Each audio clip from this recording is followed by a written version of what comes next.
absolutely. Want to thank everybody. Saturday was awesome as far as the crowd, military appreciation. I think everything from the flyover to the gear and just what was going on, the white effect. It was a great environment in college football yet again. Disappointed in the outcome, obviously, just not consistent enough across 4 quarters to beat a good football team. We got to coach better, got to play better. I don't think it's any one thing right now. It's a combination of things, and we're excited. I mean, we're back out there today with the short week. We've got what would be our Tuesday practice, on the slate for today, and we're excited about playing Miami, a top 10 team that's played really well through 4 games. I would think a Heisman candidate type quarterback. He's got some gaudy numbers right now, but an excellent offensive line, a good ground game, a fast and explosive defense. So we got our hands full, but again, it's a really good opportunity for our team. We just got to improve this week. I'll start here with Andy. Brent asked you on Saturday about Kyron. You said you still think he's a confident passer right now. What are you seeing with him on dropbacks? Is he pressing maybe a little bit? Are defenses approaching him differently this year now that there's a little bit of tape on him from last season? I don't know so much that it's different. They've taken some things away in the run game for him. A couple weeks that showed up. I think he's got to set his feet in the pocket and get through his reads a little quicker. That's the 2 things I would say that we feel like he can certainly do better and has. And you mentioned the slow starts before. How do you address that as a coaching staff? I mean, obviously, if you knew what it was, you just change it. Right. When you're trying to search for that thing, is it Yeah. something where you gather the coaches like, hey, let's brainstorm? Did you just kind of throw stuff out there to try differently? How do you approach that? No, we don't just throw stuff out there. I think, what I do is I go back and look at the start to the game. How did we start defensively, and where things didn't go well, why? Like, is it something to do with the play call or hustle or physicality, or like, why wouldn't we do the right things early in the game? You do the same thing on both sides, really in all 3 phases I look at it. And, for instance, on the punt return with Jay Lane and the fumble, just securing the ball. He didn't do a great job of securing the ball, after the catch. So I don't know that it's necessarily ever just one thing. I did feel like at Vanderbilt we just didn't have an edge to us to start a game. I haven't felt that way the last 3 weeks. I think we've been better there. But you still, we can shake things up in our practices, which we do often enough. We've changed up our pregame at times to shake things up as well. In the end, it's about executing a little better. I don't think the play calls have been poor on either side, but there is merit to saying, how do we jumpstart things? For instance, last week, the trick formation early in the game, it sparked a play and gave us an advantage. And I do think there's merit to jumpstarting things. We do that in practice, and at times we've done that in games. Brandon, Andy asked you about Kyron's passing. First, how's his ankle? Because that did not look like a good angle in which it got stepped on. Yeah, I think it felt pretty good yesterday. He's not 100% with it, but I think he will be by Friday. Unfortunate, when you watch the play on video, particularly the end zone copy, I think he's going to step out of that thing. It was a good power rush on Parker's inside number. And had they not got their feet tangled up, I think Kyron escapes out to the right and saves the play. But we obviously got to strain a little bit better and be more stout right there. Speaking of the offensive line, how do you feel that group did, and do you expect to try to have some battles this week to see, does Brody Meadows deserve some playing time? Does Johnny Garrett get some more reps? How do you want to see them work this week? Yeah, honestly, when you go back and look at the film, I think it was I think they played a decent football game. There are some plays we'd like to have back, but some of those perimeter runs, man, we did a great job getting body on body, getting in the way. Some of that was some perimeter blocking by some receivers and tight ends that did a nice job. But, I thought Rutgers had a pretty stout front, and I thought we gave us a chance, often enough to get some plays going. We dropped too many balls, missed our target at times. But I thought, they played a solid football game. And, we still were excited about what Brody brings. He's been a little banged up. I think he's got a chance to be healthy again this week. Hopefully we get Lath back. Johnny Garrett, playing some as well. So we've got some guys there that we've talked about, as this thing unfolds, that are going to have to play some for us, and we're going to be ready for them too. You mentioned fast and explosive defense for Miami. I know they plugged the defensive line with a lot of transfers. They get after the quarterback. They've one of the sack leaders in the nation in the ACC. What stands out to you about their personnel and how effective they are at getting after the quarterback? Yeah, I think they're very twitchy, and they're fast. And most of them are older guys that have played a fair amount. I think their middle linebacker, number one, good-sized guy, gets downhill, confident, fast. I think their D tackles are a problem. They're just hard to block one-on-one. I think their edge guys, they change those guys out. They got a good presence. They can rush the quarterback. And they do a lot, They give you different pictures. I don't know that in the end there's a lot of different scheme, but they present themselves differently a bunch. 5 and 6 guys up. They're active. They move around. They drop guys out. They got the ability to man you up and feel confident with it. We'll have our hands full with them. Let's go second row on the right here. Tucker Terry, Tech Lunch Pail. Coach, were there any calls from Saturday that you sent to league office? And if so, what feedback did you get on those? It's tough because it was a Big Ten crew. So what we do is, if we're not sure about the way a call was made, we send it to the ACC office and ask for the interpretation. How would they rule it? How would they call it? There was a couple we sent in to get some clarity on, but I'm not going to get into those. Gotcha, thank you. Mansour has bounced back. I mean, he had that game against Vanderbilt, and he had 2 interceptions and helped force that fumble. What Yeah. have you seen from him and just the way he's played? I know we talked about it a couple weeks ago, but he just seems like he's constantly creating plays for you guys now. He's an active player. He's not just a corner that goes out there and covers. I think he runs to the ball well.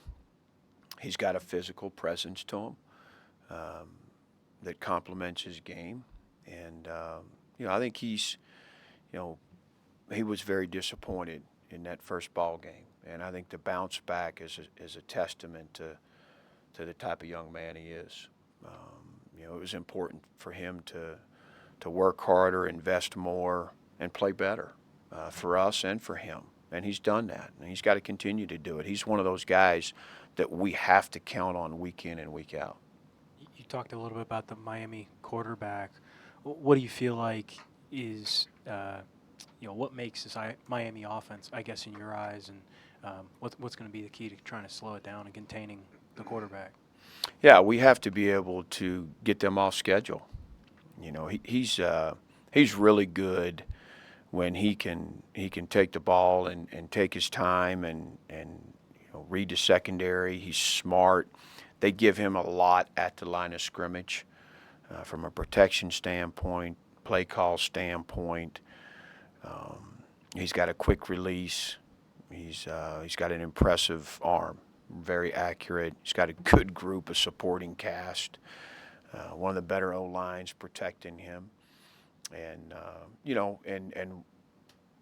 I don't know that he's had to do it very much to this point, but he can run with the football. He's got good speed and athleticism when he needs to have it. So, we've got to slow them down. We have to affect the quarterback. I mean, he's certainly the key component to their offense in making things go and setting it up for other guys. We've got to affect him. Let's go Andy and then Damien. You've had sort of one big special teams mistake each week that's popped out. It's sort of like whack-a-mole. It's a different thing every Yeah. week. How disappointing has that been on that front, on a unit that otherwise seems like it's played pretty well, that loses because of that one play? Yeah, again, I think it's an example of where there's just something in each phase that pops up each week that, you would never expect Jay Lane. He's been pretty sure-handed with the ball. And to let one get away, particularly early in the game, is atypical for him.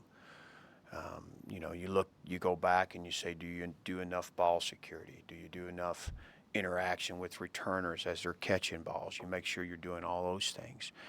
But we've done some really good things on teams over the course of our time here. I think Stu does a great job. We keep Rutgers was an aggressive group on their punt return team. They came after things and presented a lot of looks, and so there's some things we're doing well in teams, but obviously you can't let something on special teams hurt you. And unfortunately, each week there's been something that's impacted the game negatively, and we have to clean that up. Rutgers had one play it seemed like he kept going to over and over, and then fake the handoff, kind of bring the guy across the field, and Yeah. got big yardage on that. Why was that such a tough play to adjust to? And I think you eventually did on that fourth down stop, but Yeah. would you have liked an earlier adjustment there? Rutgers to me is an example of there's not a lot of wow factor to what they do offensively. What they do very well. They don't do a lot, and that is the pass. That's the play action complement off their favorite run play. And to be honest, our eyes got in the wrong place, and it wasn't just one guy. There were several guys that missed that read that allowed that guy to get to the flat. So something we certainly have to work on. Brent, you mentioned Miami's offensive line, probably one of the best in the nation. Yeah. Your defensive line is probably one of the best in the nation, strength on strength. How do you feel about your defensive line going up against their offensive line? Yeah, I mean, we have to win some battles up front. We do. For us to have the chance to affect the quarterback and get them off schedule, those guys got to play well. I think they've played well to this point. We have some depth, so we've been able to roll guys in and out. But we've got to continue to play well up front. It's not something that most good defenses I've been around, you kind of go the way your front goes, and we gotta keep working that way. And whether that was a big offensive line and a physical group, and I thought the front four really played a pretty good football game. I would say the D-line played well enough for us to win that sucker. But there's two other components to it, on that side of the ball. But we're getting off on the ball. We're playing with hands. We're playing with shoulders when we need to. We're getting on their side of the line. We didn't get them off schedule in that first half enough to let our pass rush be an impact in the game. Now, once we did that in the second half, it was a factor. Go ahead, Dave. I was going to ask about linebacker health. Do you expect Kelly to get better? McDonald? How much linebacker help do you have coming? Yeah, we went from that being a really quality depth group to having three guys that we played Saturday. Kelly played 4 snaps of defense and 1 snap of special teams. So we got to get him well, and he'll be day to day. Once again, unfortunately, McDonald is a long shot for this game. Unfortunately, George Balance, one of our reserves, isn't 100% yet, but we've got to get him going as he could be necessary and needed there. So, we got to get healthy at that spot. Nails, and then we'll go to Zoom. Despite coming up short last Saturday, especially in the third and fourth quarters, your defense showed no quit. The offense, scores on back-to-back plays, especially the back-to-back 2-point conversions. What do you think that says about the resiliency of your team to not, be mentally defeated and to be able to come out and know that they still have a chance to win? Yeah, I'm not surprised. I would have been very disappointed if we didn't respond that way. We've got great young men in that locker room. We got a strong culture. There's, as disappointed as we all are, they're excited about the team that we can be, and they're anxious to go do it. And, the don't quit, that's part of the fabric at Tech. That's part of the fabric with this group. I think Jaden Keller's effort to get that screenplay down and then get to stop and force a field goal that really gives you a pretty good opportunity. That's just that kind of epitomizes what we're talking about. And when you watch that play, there's multiple guys chasing that receiver down, late in the game. So, I'm proud of the guys for that way, being that way. But I also expect that from them, and to be honest, they expect that from themselves. They hold each other accountable there. And looking at the series as a whole against Miami, pretty rich history in the rivalry between Virginia Tech and the Hurricanes. What's your opinion on the rivalry, and do you remember anything specifically when you're on the team that won 3 straight games in the 90s when you're part of the staff? Yeah, I mean, I think it's one of the better rivalries in college football. I'm glad that they're back on our schedule. I think it's good for us and good for our league, and we got to go down and play competitive. They're doing their part, we got to do ours. And they've got a load of talent. They got really good coaching, good resources. They're doing a lot of positive things right now, and it's a good test for us. I think they're a top 10 team that is going to, it appears is going to just outfit a group year in and year out at this point that's going to be competitive. And I got a ton of respect for Mario and what they do. But the history, the series. I mean, one of my best memories is in Lane Stadium against Miami. We're 0-2, and we rushed for 300 and minimized them to 50 and win the game 13-7.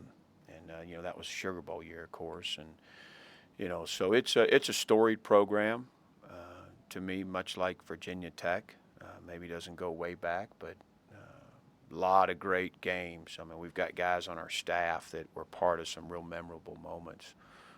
JC and Pearson, and so it's one that our fans and our lettermen certainly identify with.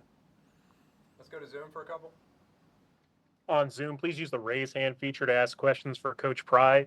Please also state your name and outlet before your question. We'll open it for questions. Questions for Coach Pry on Zoom? Go to David, please. Brent, you mentioned chasing down the screenplay there late.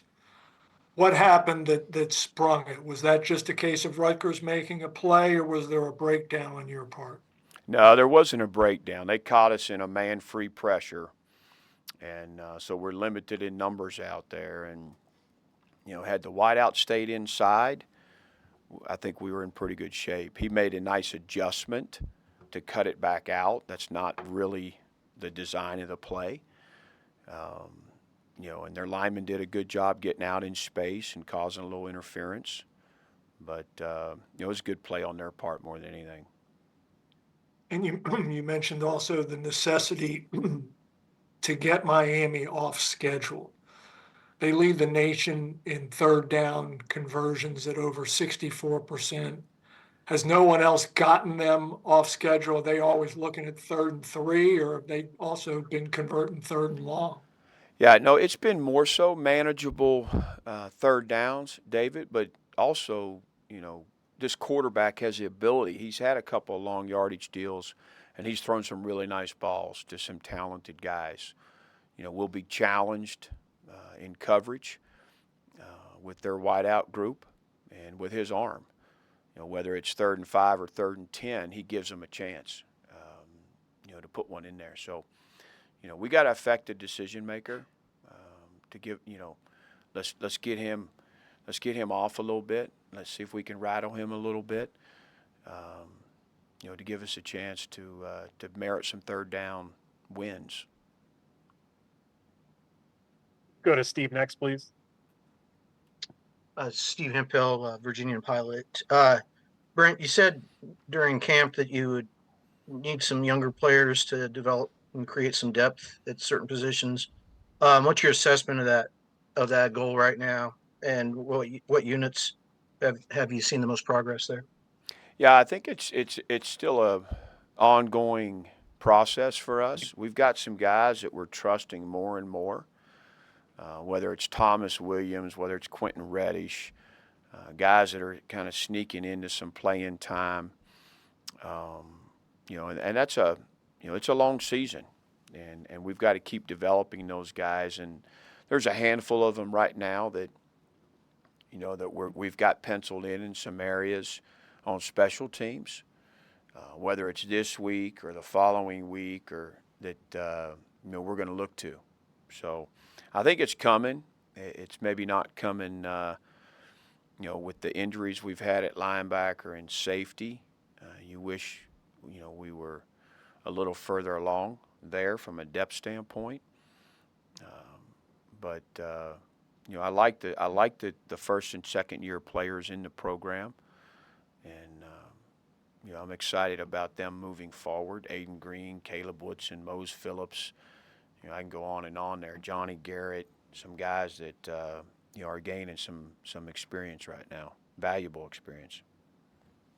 Are there positions that you say that you feel like are essential now that you need to get more development from the young players that you haven't seen yet?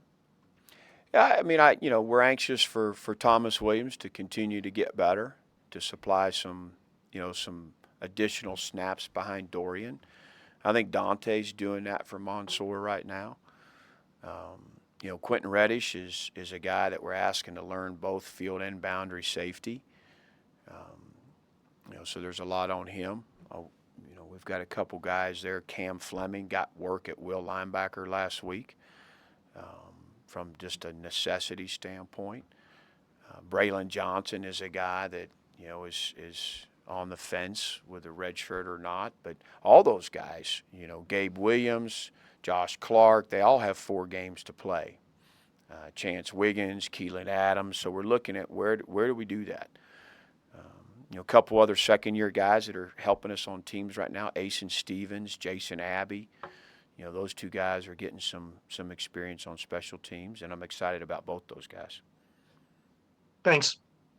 Any final questions on Zoom? Okay, Travis. All right, we'll finish up real quick, Damian. Brandon, it was this time last year on the trip to Florida where Bayshul had the kickoff return touchdown against Florida State, showed how explosive he can be in that phase. Do you feel P.J. Prelo, Thomas Williams, anyone can provide that while Bayshul's still dealing with the knee injury? I think the combination of P.J. and Thomas, if we can get them both going, to be honest, it hasn't been the returner right now. We've had some missed blocks on kickoff return, the few opportunities we've had, that has kept that thing from giving it a chance. But, until Bayshaw's 100%, we've got to bring these other guys along. And, it's not just the returner, but it's the guys that are blocking for them. Thanks, Coach. All right, appreciate it, guys.